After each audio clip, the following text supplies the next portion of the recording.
right. Let's see if I can, we've got people coming in up to a whole 16 so far. I'll wait until those numbers come up just a little bit more, but happy Thursday, everybody, or happy pre-Friday, as I like to call it. It's really nice to see everybody joining. Maybe if you attended the first one, great. If you didn't, this is the second one, but don't feel like you needed to attend the first. I went ahead and I launched our first poll, and I'm sure many of you are aware of this, but we're always curious to know what's bringing you to today's webinar. Is it educational? Are you in those beginning stages of your TPRM program? Are you a current prevalent customer? I'll leave that up there while I get just a few instructions started. We do have a very, very special guest today, which some of you already know. We have Bob Wilkinson, CEO of Cyber Marathon Solutions, which is a boutique third-party risk management company. Hi, Bob.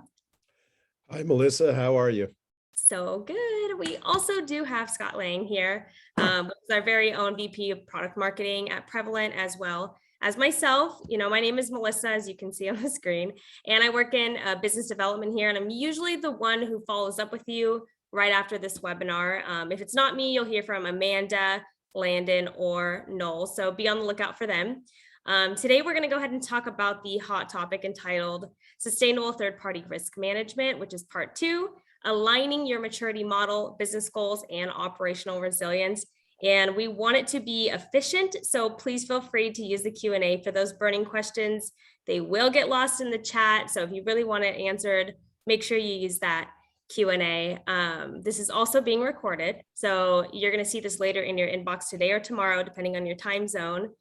And lastly, you're all muted, so like I said, please use the chat if you need to communicate something that's not a question for the Q&A. Other than that, I'm going to go ahead and pause this poll and let Bob take it away. Go ahead, Bob. Okay, thanks so much, Melissa. Today's presentation is the second part in a four-part series, Building a Sustainable Third-Party Risk Management Program. Now, in the first session, I just want to briefly recap because some of you may not have heard the first session. In the first session, we talked about what you need to do when you're starting out in your third-party risk management program. And it stressed the need to take a more broad focus onto third-party risk management. What do I mean by that? A lot of times, third-party risk management, people think of it as just cybersecurity and business continuity, disaster recovery. But when we look at it in a more holistic way. We also need, if we're really looking at risks that emerge with third parties, we need to know about their financial health. We need to know about their compliance status. We need to know increasingly about environmental, social, and governance issues. Also, in the first session, we talked about the third-party risk management lifecycle and how it is that when you start out in your risk management program, you need to know what the maturity level is that you're operating at. Everybody starts at different places in the process. So you may just be struggling with figuring out your third-party inventory and getting your risk assessment process going, or you may be a more mature organization that has already evolved, has a good handle on their inventory, and has perhaps started doing continuous monitoring.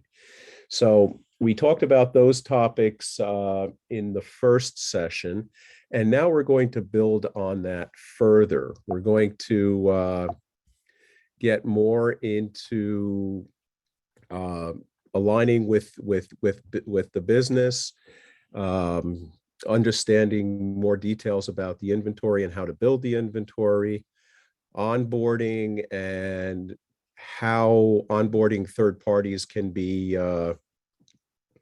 enhanced, and then talk about the data security appendix, which is an important part contractually of all third-party relationships. So one comment before I jump in, someone had asked me after the last webinar about third parties and supply chain. And I use supply chain in the context of those extended relationships that we have. Sometimes they're called subcontractors or nth parties. And just to clarify, when we talk about third parties, there is a regulatory definition of third parties. And it's when we look at that in banking, the definition goes along the lines of any business relationship that your organization may have with another company, even if a contract has not been signed. So examples could be joint ventures that you may be involved with. It may also apply to affiliates within your own company. For example, when your IT function is providing services to your business and billing back. When we get into certain industries and particularly financial services, those affiliate relationships are considered third-party relationships. So I just wanted to clarify that before we jump in further. But now let's get into what we're going to talk about today. And today we're going to talk about the critical role of planning and how that helps us build our capabilities in our third-party risk management programs, the importance of business operating models and how we align our third-party risk management program with those business models, developing and communicating policy standards and procedures and the difference between each of those, techniques that you can use to build your third-party and supply chain inventory so you have a good grip on who all those third parties and extended supply chain participants are, the importance of having that visibility. And then we're going to shift a little bit and talk about risk domains and how we can categorize our third parties into various risk domains and how that might help us with our programs and make us more efficient. Then we're going to talk about the third-party onboarding process and wrap it up by talking about the data security appendix to the contract, what should be included, and ways to smooth out the contract negotiation process with the third parties so that it does not become overly reliant on lawyers talking to lawyers. And then finally, the value of and importance of quick wins in your third-party risk management program. So to start off, I start with a quote from President Eisenhower, who was a general earlier in his career. And one of the things that he said was that plans are worthless, but planning is everything. And another thing that he said was, no plan survives the first engagement with the enemy.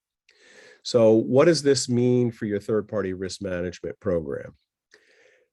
By working to anticipate what types of issues you may have with your third parties as you go forward, you can practice, if you will, and plan for those different scenarios you might find yourself in.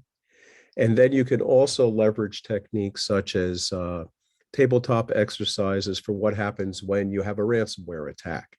What those things do for you and why they're so important is it helps you develop the capabilities to respond to the challenges that will inevitably be faced by you in the third-party risk management space.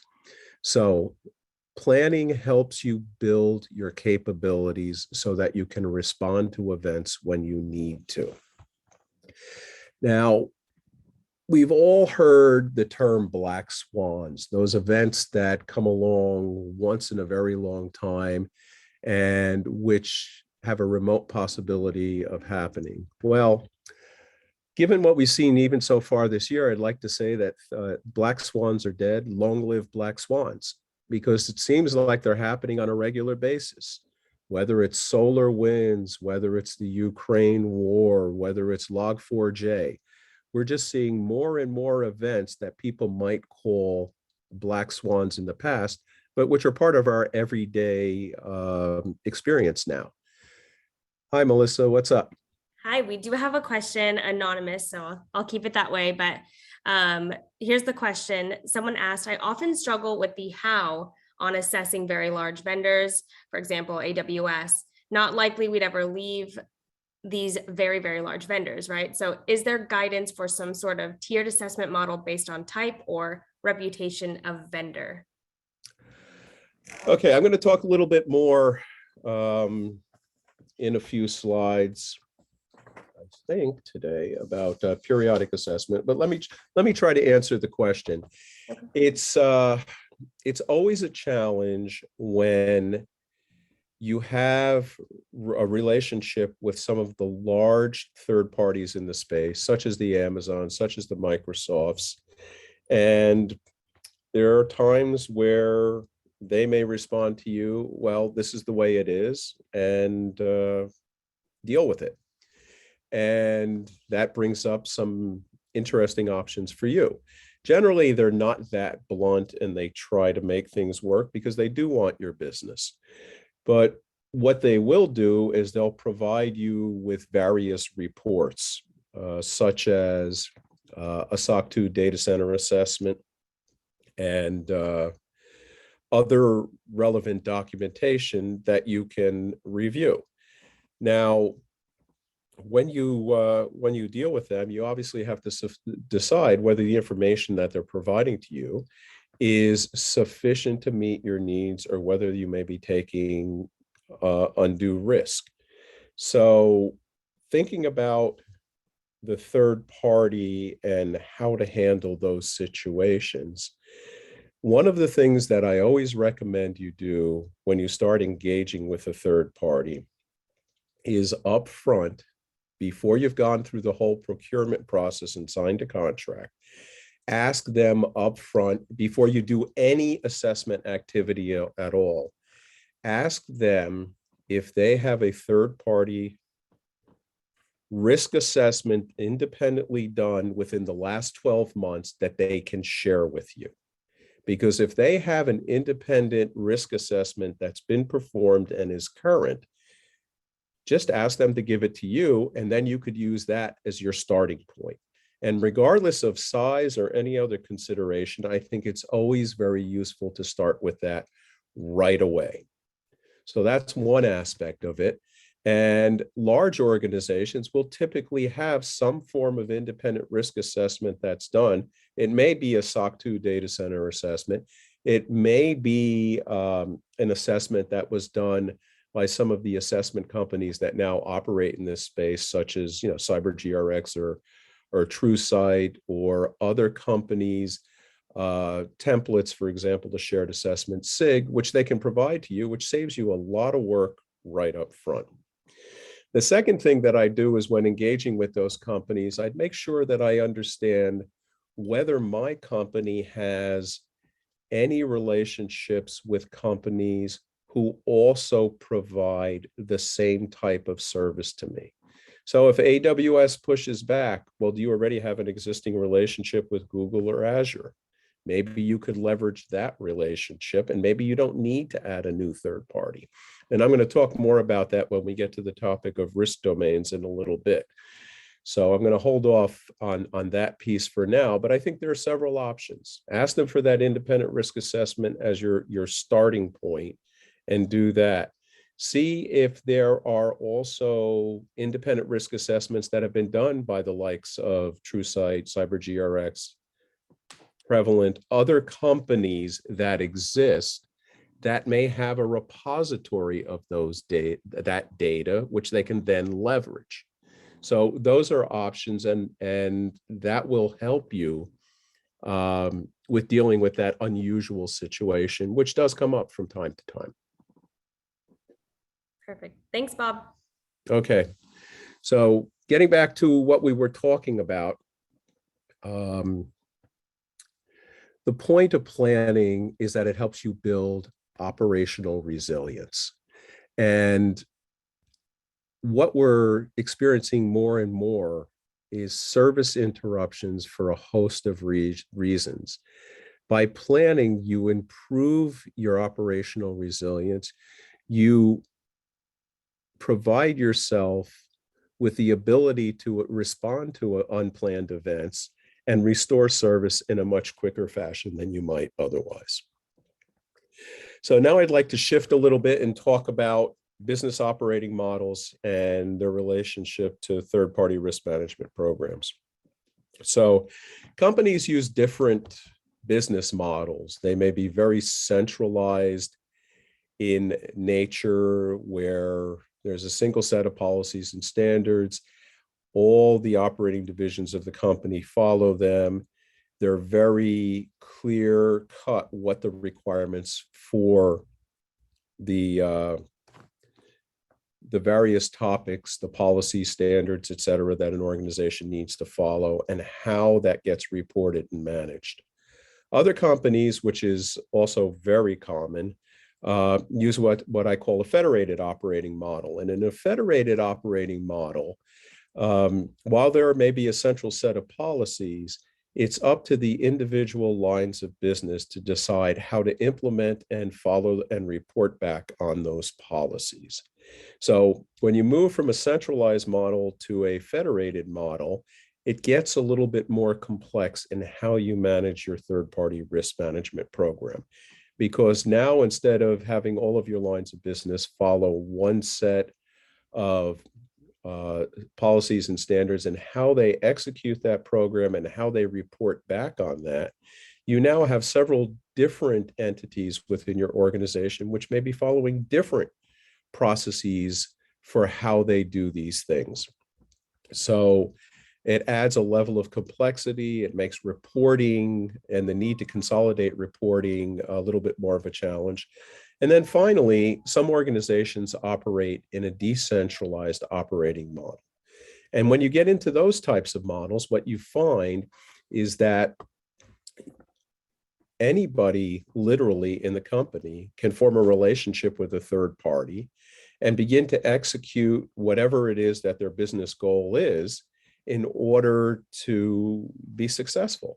So in a decentralized model, it's very hard for third-party risk management to exercise the control and standardization and reporting, which can ensure at an enterprise level that risks from third parties are being well controlled. So when you start out in your third-party risk management program, you really need to think about how it is your business operates, because at the end of the day, you need to align your third-party risk management program with the business operating model and what the business goals are. And when you take your information back and you report on the status of your program to senior management and the board, they're going to want to know how what you're doing in your third-party risk management program reinforces and aligns with the business strategies that the company is executing. So that becomes a very important consideration. You may have a view of how you want to execute your third-party risk management program. It needs to align with what the business is doing. Developing and communicating policy standards and procedures. It's important to understand with these terms what it is we're actually trying to do. When we talk about policies, we're talking about why you're working to implement a third-party risk management program. This is what we're doing. Sometimes I call it a little bit like motherhood and apple pie. Here's why we're doing third-party risk management. And those are usually a series of high-level statements. They're not very detailed in nature. Standards explain what needs to be accomplished in order to have an effective and efficient third-party risk management program. And then finally, where the rubber meets the road is when you develop your operations, your operating procedures, because that tells how you will implement the requirements for your program that have been previously elaborated in the policies and standards. So understanding the difference between why, what, and how, and the importance of the how, the operating procedures, that's where you define the details and where you take the time to understand the resources that you need to execute your program. Now, determining your supply chain inventory. If you're starting out, or even if you've been at it a little bit, in trying to understand what your company's supply chain inventory looks like, there are a number of things that you can do to try to get your arms around who all your third parties are. And one of the classic ways of doing this is to survey the organization and to ask different stakeholders in the organization who are the third parties you are. And as you do that, it's absolutely important that you determine who the critical third parties are. And what I mean by that is those third parties that are associated with critical business processes. So if something happens to that third party, you potentially lose the ability to provide services or products to your customers.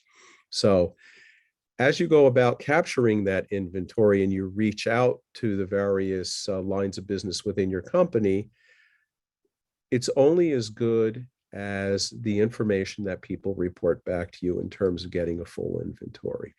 One of the things that I like to do whenever I have to help someone define their inventory is approach the accounts payable people and ask them for a list of every third party that they've paid in the last 2 years.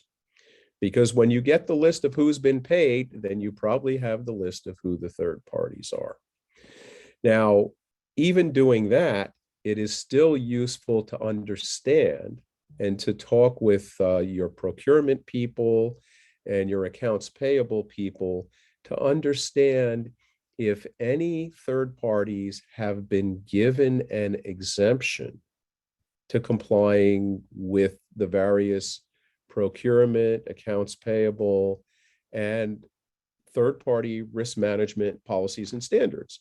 So certain categories of third parties may have been excluded from the process, and that creates a blind spot for you that you'll never know about. So you have to ask, and that's why it's particularly useful getting a list from accounts payable of all third parties that have been paid in the last 2 years. Now, along the way, increasingly, we're seeing the benefits of artificial intelligence and machine learning to help further identify third parties that may have, let's say, slipped through the cracks, and also to identify their extended supply chains, the fourth, fifth, and sixth parties that companies are using. So there is the opportunity to use automated discovery tools, which will help you get further visibility into your extended supply chain so that you can identify those fourth, fifth, and sixth parties who may be affiliated with critical services. So you may have a third party where you shared a large amount of data, and the third party didn't tell you that they have a fourth party that is doing data analysis or somehow using that data to provide them with the services that they provide you. And what happens there is you end up with a fourth party associated with a critical service who, if they have a service interruption, can cause your critical business processes to fail. Or you can end up with a fourth party that's operating in a company where your data should never have been shared with in the first place, but you don't have a visibility into it. And finally, you could end up with a situation where a fourth or fifth party has been granted access to your infrastructure without your knowledge because that relationship was never disclosed. And you granted it to the third party, but the third party turned around and shared that information with the fourth party. So you need to think about those things. And as you go through, realize that you have to do digging to really get a handle on who your fourth parties were and are, because some of those you may have had unknown to you relationships with for a long period of time. So getting at and having a good supply chain inventory is critical. Now, there's one other aspect that I want to touch on here, which I think is really important, and that is software inventories. So a lot of the major incidents that we've seen in the last 6 months to a year have been caused by third-party software which has somehow been compromised. So Log4j, SolarWinds, events like that. How you can tie your third-party inventory back to a software inventory that may exist within your organization, within the technology organization, so that you can understand very quickly when a Log4j happens, that you can identify not just the third parties, but potentially the extended supply chains that exist that are impacted because of that software compromise and incident which has occurred. So think about who has that software inventory in your organization, and is there a way to link that software inventory back to your third-party inventory, because at some point that will be very helpful in allowing you to quickly respond when some of these major security incidents occur. Visibility into your extended supply chain. People usually have a handle on who their third-party inventory is, but they may not have full visibility into the fourth, fifth, and sixth parties. And as I just said, it's important to understand who's associated with critical services. And that's a great starting point. But another aspect of this is understanding the reality that third parties are responsible for half of the incidents that we see that businesses have today. And that what's less well known is when you pull back the layers there and you actually do the investigation, you find out the incident started with a fourth party or a fifth party. Because what you have to remember is that the bad actors understand very well what you're doing in order to ensure that your third parties are operating in a secure manner. So it's a lot easier for them to attack a fourth party than it is the third party. So getting visibility into those fourth, fifth, and sixth parties that are linked to your critical services and products is an important step in dealing with the risk that exists. So I can't emphasize enough the need to see further down into the supply chain.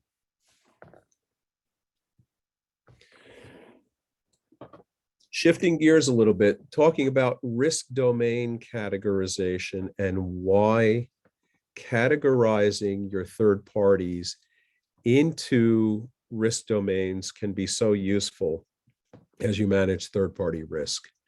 Now, a lot of companies within their procurement function may have set up service categories to identify what services it is that their third parties are providing to your company. I'm thinking about this in terms of risk domains, which is a little bit different than service categories, and why I think this is such a critical activity in third-party risk management. The first reason, the obvious reason for me, is that once you've set up in your inventory what the services are that third parties are providing to you, and how you decide to do that is up to you based on your business. What you can do is you can clearly define for each of those risk domains that you've grouped your third parties into, what are the key controls that you need to focus on. But second, you can identify duplicated services and products. And for me, this is one of the keys to a successful third-party risk management program for the organization, and where you can add a lot of value. We see the larger an organization is, duplication in the providing of services and products by multiple third parties. So the question I would ask is, why do you need 5 third parties to provide you call center services? Or why do you need 5 third parties to provide you certain products that are important for your business. It's clear that there's a need for redundancy and having additional suppliers, especially in the environment we find ourselves in today. But the larger the organization, organizations get big through acquisitions. And when they make acquisitions, they don't just acquire another company. They acquire all of the third parties that that company also used. And there is not a clear-cut process for how to decide which of those third parties are necessary and which of those third parties are duplicative of services that you already have. So when you take a step back and you look at the growth in the inventory of your third parties that you have, many companies are experiencing growth in third parties in excess of 10% a year. Now, you can go back and you can say to your management, well, I need more money to budget for my third-party risk management program because I have 10% or 15% more third parties to assess this year. Well, if you've been through a budget process, you know the likelihood of getting that type of funding is remote at best. So you have to do something to help manage the growth that occurs over time naturally in third parties used by your company so that you can effectively manage it. And by defining them and putting them into various risk domains, you can better manage and you can go back to your business when they say, I want to onboard this new third party. Say, well, we already have 3 companies doing this. Wouldn't it make more sense to leverage one of them? And the cost, that benefit that comes from that is significant. And just by doing that, you achieve 2 things. You can bring efficiency to how your whole organization manages third-party risk, but you also decrease the amount of risk the organization has, because the less third parties you use, the less third parties you are sharing your data with and sharing your infrastructure access with. So by being efficient and by categorizing into risk domains, you can help your organization to avoid taking excessive risk and be more financially responsible in the process. So in the next webinar, just to look a little bit ahead, I'm going to dive much more deeply into the question of risk domains and how you can effectively do that. The third-party onboarding process. I think that if I'm starting out in a program, one of the things that I always try to understand is trying to get my arms around this, how I can stop the bleeding that's going on with the proliferation of third parties that are happening within my organization. So the inventory you already have, the deals that have already been signed, the third parties that are already providing services to you, they're there. Those relationships are established. But for anyone new coming on board, there are some steps that you can take to really help yourself control the growth in the number of third parties that you use and to effectively assess the risk that's associated with that. So when one of the tricks, one of the challenges is getting your businesses to let you know when they're thinking about bringing a third party onto the company. Too many times in third-party risk management, you end up getting a phone call where they say, we just signed a deal. The business says to you, we've just signed a deal. Can you do your due diligence on them? Well, it's a little late in the process when that happens. So how can you foster your relationship with your procurement organization to understand when your businesses are talking about bringing new third parties on? And then you can leverage the point that I just made about risk domains.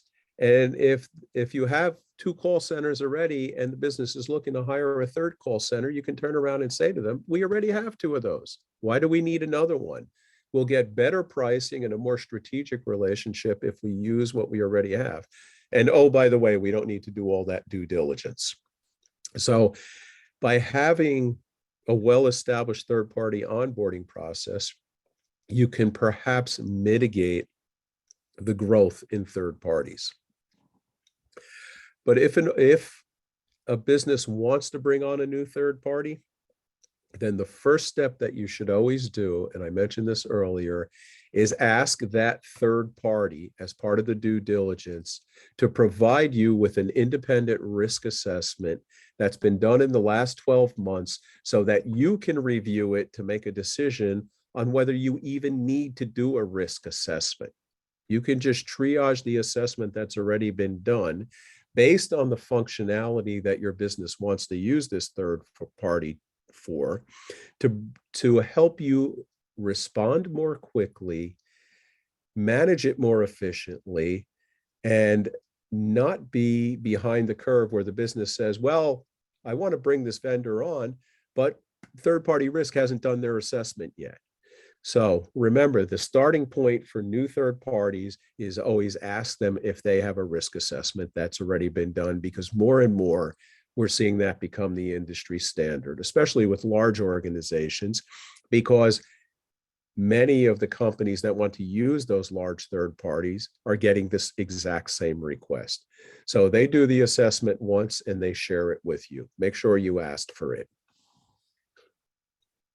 And then when you onboard new third parties, make sure you remember to understand the risk domain, what they're doing for you, if they're providing a software product, what that software product is, and make sure that you can tie that back into the software inventory that may exist at your company.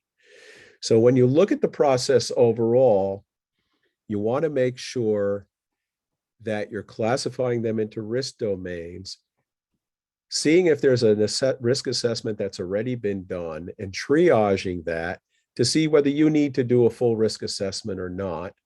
And then for any identified issues, making sure that there are plans to remediate those issues and that those issues are tracked to resolution and that they're validated.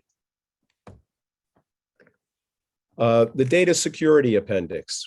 This is a topic that sometimes causes a lot of heartburn for people. And it's where third-party risk management people get dragged into discussions with their legal teams and the legal teams from the third party that they're trying to do business with. There are certain things that, and my recommendation is every company has a standard template data security appendix that they use. And that standard appendix, at a minimum, needs to include 3 important topics. The first one is breach notification. So as soon as a breach occurs that a third party becomes aware of, but certainly within 24 hours, notification is provided to you that a breach did occur. Now, part of the challenge with that is the realization that the average time till a company discovers that breach may have occurred is unfortunately 287 days. So 9 months in, someone's been surfing around inside their network, and they just discover it, but they need to let you know regardless as soon as they find out. The second is that you have a right to audit, that you can perform risk assessments of your third party. And then the third item is that the third party commits to remediating identified issues, preferably within a specified fixed time frame. Now, emphasizing to and including in that contract that the third party is responsible for enforcing the terms of the contract that they have with you, with all of their extended supply chain, with all of their nth parties, is an important point as well. And then really the last is when you're negotiating terms of contract, should you become involved and the other entity and the security requirements come into discussion, be a lot of back and forth where your company says, well, we use these specific processes for encryption, or we do things a specific way in terms of the users who use our systems. That can end up being a process that elongates signing a contract for weeks, if not longer, going back and forth between one legal team and another legal team. One way that you can short circuit that process is by saying that as it applies to information security, the third party agrees to meet current commercial industry standard practices, as opposed to having detailed requirements. And by doing that, then the third party really has to comply with what are considered standard industry practices at this point in time. And you don't spend large amount of time, both for your business, with your business and yourself, trying to negotiate the specifics of which particular encryption algorithm can be met before you sign a contract with another company. So at this point, I have one more topic. It's really, particularly when starting for risk management journey. When you're trying for the program, trying to understand you face, look for those items as quick wins incrementally right from the start to improve the risk management of your third parties, and make sure that you report on those quick wins, because they help give you the momentum to build support internally for your program from your various stakeholders. In the previous webinar, I talked about the importance of understanding your stakeholders. You really need to understand who they are and work with them to foster those relationships. But by focusing on quick wins that you can achieve right from the start, and by reporting on them, you can build momentum for your program and ensure that you're off to a good start and you're going to get the important support you need in your early days. So at this point, that wraps up my presentation. Melissa, back over to you. I just have a few questions. Thank you guys for submitting those, by the way. I'll start with the first one that asks, how do you define the assessment process in the policy? Is it hard to be overly prescriptive when assessment actions may vary? Well, remember, the policy is why you're doing things. You don't want to be overly prescriptive in the policy. So we have policy, we have standards, we have procedures. And understanding that different third parties will have different ways to responding to your request to do a risk assessment. And starting with the hierarchy that I defined, ask them if they have a risk assessment that's already been done. Start with that. And then you have to decide for yourself what's acceptable for you. So if they've done an independent third-party risk assessment and you feel comfortable about it, then you can make reliance on that. If they provide you with a SOC 2 data center report, is it type 1, type 2? You decide what's acceptable to you again. But being overly prescriptive, and as I said, contractually, all you want to say is you want the right to audit.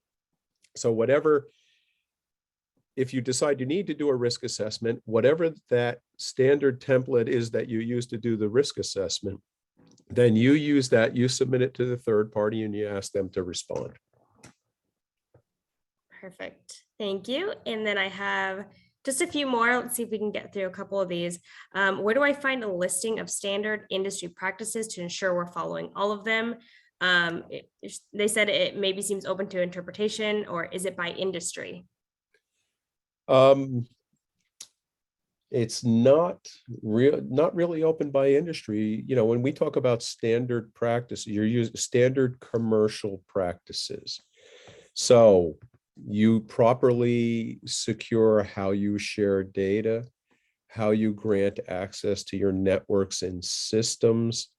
If you want to make reference, you can look at, and depending again on your industry vertical, and most of my experiences in financial services and healthcare, there is clear regulatory guidance in the various industry verticals for what is acceptable behavior and what is not. So depending on your industry that you're in, if you're not sure of what they are, you may not be working in financial services, but there's some very good roadmaps there. There's also what I would use is the NIST cybersecurity framework, the National Institute of Standards and Technology, and also the NIST 853 Rev 5 documentation as a good starting point. But you may also use ISO, the various ISO standards, 27,000 that are available to help define what those standard practices should be. It's a much longer conversation that I could drill down into, but we're pressed for time. Okay, I have one more that I can ask at this moment, and then I'm going to turn it over to Scott. But is there a reference or like a book or a manual with templates to assist with questions or documentation for third-party assessment process, like for new or existing vendors? Something akin to what one can find on the FedRAMP website for the NIST compliance. For third-party risk management, there's not a specific text that's out there that I can say, go look at this. There are a number of best practices. NIST 853 Rev 5 they divide it into families, and within the families, there's one for supply chain risk management, which is useful. I'm a big advocate of how it is you build a resilience operations center. And I've written some things on that, which covers an overall approach to how you build a third-party risk management program, which perhaps I can share either after this call, and you could share with other people. But there is no magic textbook. There is no magic right questionnaire. When we do the next webinar, which is a great lead-in for webinar 3, we're going to talk about risk assessment and the different ways to do it and the value of using continuous monitoring as opposed to just doing an assessment for how to understand on an ongoing basis your third party is performing. Any more, Melissa? We do, but I'm going to go ahead and pass it back to Scott, and then we will see what we have time for regarding other questions. Okay, so just for everybody's benefit, the slide that's up in front of you, you have my contact information. Feel free to email me or call me with your questions. I'm happy to discuss this ad infinitum. This is my definition of fun. Okay, so I'm going to stop sharing. Over to you, Scott. Thanks, Bob. All right, terrific. Just want to make sure, Melissa, can you see my screen okay? Yes, I can. Perfect. Awesome. All right, I just want to build on a couple of things that Bob talked about during his presentation today. And that is, first and foremost, looking at risk across the life cycle. So Bob provided some terrific guidance specific to various stages. For example, the onboarding stage. As you're looking for solutions to help codify or set in stone or concrete your processes to complete the equation of people, process, and technology, we offer some best practices and tips to kind of help you get across that last mile. And as you can see on the screen today, we've got little bits in every stage of the vendor risk lifecycle that can help automate and make more prescriptive, those particular recommendations and capabilities. For example, it all starts with finding the right vendors to do business with, and finding the right vendors that match your organization's risk profile, I should say. And Bob mentioned earlier in the presentation that there are some options out there. We offer a library of tens of thousands of completed and standardized vendor risk assessments that you can check out and check in. If you're looking at sourcing secure vendors or kind of identifying the field of options out there that line up with your risk profile. Then as you intake and onboard vendors, it's more than just RFX and contract management processes, but it's making sure that you've got great inherent risk scoring and a picture of where you want to assess this vendor a little bit more deeply in the future.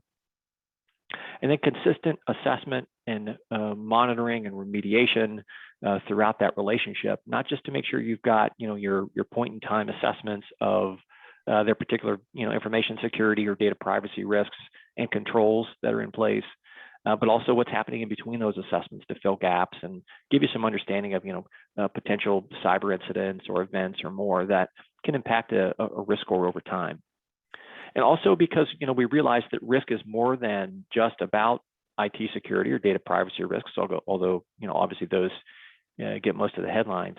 It's important to also monitor how your vendors are performing. Are they meeting their SLAs according to contractual requirements? This is something you can also accomplish with a prevalent platform. And then finally, offboarding and termination, the stage of the life cycle when all of a sudden, you're not doing business with a vendor anymore. This is a stage of the life cycle that often gets overlooked in terms of managing the risks associated with it. When you wind down those business relationships, what are the tactics and what are the tasks that you have to perform? Automating checklists of termination activities, data destruction, final payments, final obligations to the contract. What we do is we pull all of this capability across the vendor lifecycle together in a single solution to help you look at risk and assess risk from the point at which you decide you want to do business with a vendor to the point where you don't want to do business with them anymore. And this offers very prescriptive benefits for multiple different personas, in the organization. Bob also talked about different risk types that you can monitor and manage throughout an organization. We pull together multiple different domains of risks into our platform via an assessment methodology or continuous monitoring methodology. We've broken down some of those here on the screen now, from cybersecurity, operational resilience, financial, ESG, reputational, compliance risks. We've got assessments for every one of these domain areas, and we've got continuous monitoring to fill gaps between those assessments for each of these domain areas as well. So you've got a much more holistic view of third-party risk. Bob mentioned maybe starting out on the right foot. We offer something called a maturity assessment here at Prevalent that it's about a 45-minute programmed assessment that you would go into the Prevalent platform and complete. It produces a report for you in consultation with a Prevalent risk professional. You'll have a roadmap for what very prescriptive steps to take to move your program forward into the next level of maturity, whether it's you're at the initial stage, the defined stage, the optimizing stage. This model is an industry standard. It's based on the capability and maturity model. And it provides very specific guidance on what to do to reduce risks down to whatever your identified risk tolerance level is. If you're interested in completing a maturity assessment, please reach out to us as part of the follow-up of this webinar. We'd be happy to talk with you, schedule that appointment with you to determine what the right next steps are. But a maturity assessment, great way to start to benchmark where you're at now and where you want to be in the future. Speaking of the future, at the end of the day, it's really about helping you to achieve three things in third-party risk. First is get you the data that you need to make better decisions, help you increase the efficiency of your team and knock down silos between security, procurement, risk management, legal, internal audit, whatever. And then, help us do the hard work for you. Let us do the hard work for you. We'll do the program development and the optimization and the platform rollout. You help us provide what's important to your organization, like risk weightings and risk types and domains. We'll manage the rest for you. It's our specialty. All right, so that's what I wanted to cover off today, is just kind of how we address risk at every stage of the life cycle, the different domains of risk that we address, and ultimately how we can help benefit you. Melissa, back to you. Great, thank you, Scott. I'm going to launch our last poll question. So if you haven't put a Q&A in and you have a burning question, just feel free to type it. I mean, worst case scenario, we don't get to it and you can email, Bob at a later time or call him. But are you looking to, at this point in time, augment or establish a TPRM program in 2022? If you do put yes, just know that we will follow up with you. It's not just, some void that you're answering. We do follow up every single time. So just be prepared for a phone call, email, or probably both if you are willing to take that. So thanks for answering that poll. And do we have time Bob, to answer maybe one or two more questions? I'd love to. Okay, so I do have this one, and it says, with regards to TPRM for third parties that are considered market utilities or financial market infrastructures like SWIFT, DTCC, TCH, etc., how do you approach the alternative control framework for those entities versus other traditional, I guess, third parties like IBM, Amazon, etc.? That's a wonderful question that what people have struggled with for a long time, because you're really locked in with, for example, if you're using SWIFT for financial transactions, things like that.